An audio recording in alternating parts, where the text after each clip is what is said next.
ஸ்ரீ வராக ரூபாய நமக. பிரளய காலத்தில் கடலில் மூழ்கிய பூமி பிராட்டியை இரண்யாட்சனுடன் போர் செய்து மீட்பதற்காக வந்த அவதாரமே வராக அவதாரம். வராக அவதாரம் பேருருவம் வாய்ந்தது.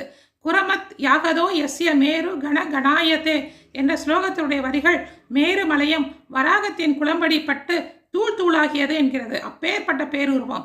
பூமி பிராட்டியை மீட்ட வராகன் ஆனந்த வடிவமானார்.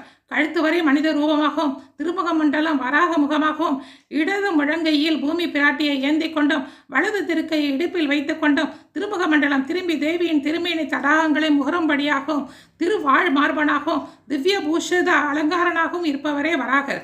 இவரே ஸ்ரீமுஷ்ணத்தில் சுயம்பு மூர்த்தியாக எழுந்தருளியுள்ளார்.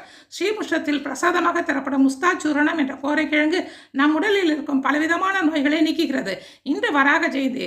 ஸ்ரீ ஸ்வேதே வராக கல்பம் என்ற பெயரை மனமுருகி சொல்லி வராகரை வழிபட்டு